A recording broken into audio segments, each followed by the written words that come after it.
بسم اللہ الرحمن الرحیم۔ شروع کرتا ہوں اللہ کے پاک نام سے جو بہت بڑا مہربان نہایت رحم والا ہے۔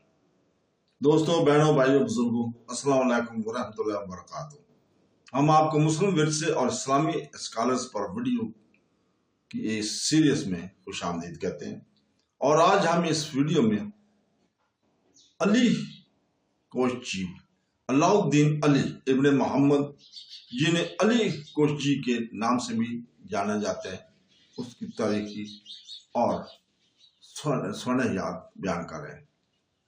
علاء الدین علی احمد علی بن ابن محمد، جنہیں علی کوشگی کے نام سے بھی بڑے پیمانے پر یاد کیا جاتا ہے، 15ویں صدی کے سب سے قابل ذکر علماء میں سے ایک تھے۔ وہ 1403 کے آس پاس سمرقند شہر میں پیدا ہوئے، جو وسطی ایشیا میں اسلامی تعلیم کا ایک پھلتا پھولتا مرکز تھا۔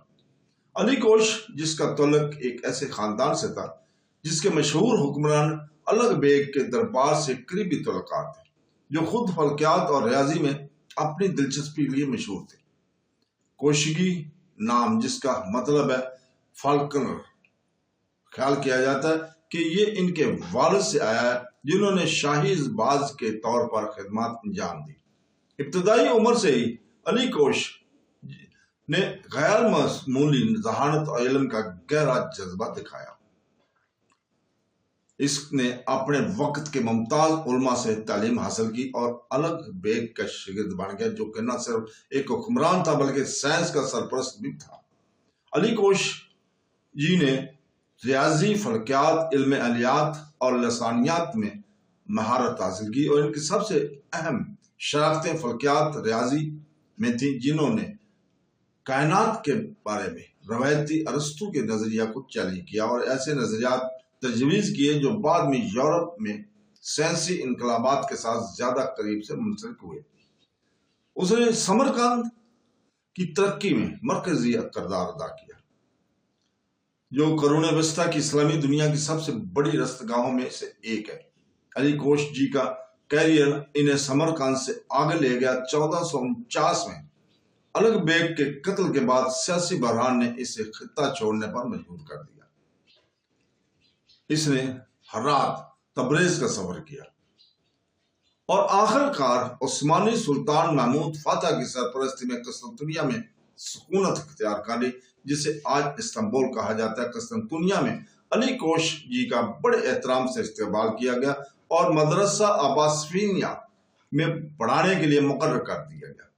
سلطنت عثمانیہ میں اس کا اثر رسوخ نمایاں تھا، کیونکہ اس نے بہت سے طلباء کو تعلیم دی جو آگے چل کر مشہور عالم بن گئے۔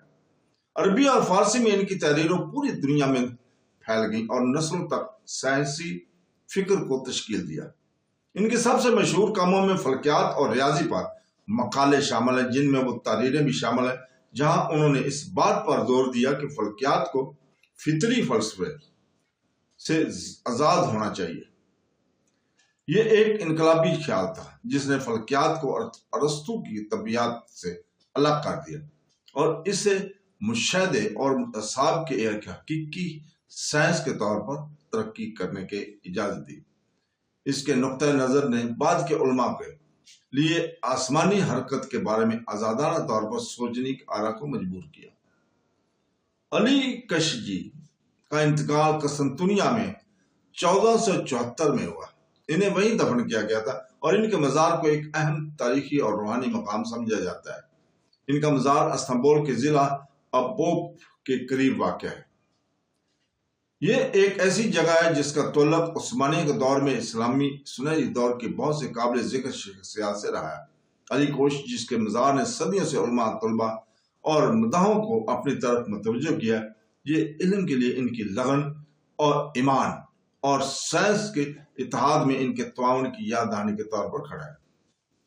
اس مزار کو خود استنبول کی شاندار ورثے کے ایک حصے کے طور پر محفوظ کیا گیا ہے۔ اگرچہ عثمانی دور کے دیگر یادگاروں کی طرح بڑی نہیں ہے، لیکن اس کی تاریخی اہمیت کی وجہ سے قدر کی جاتی ہے۔ زائرین اور اکثر اس کی قبر پر تعزیت کرنے کے لیے راجے آتے ہیں۔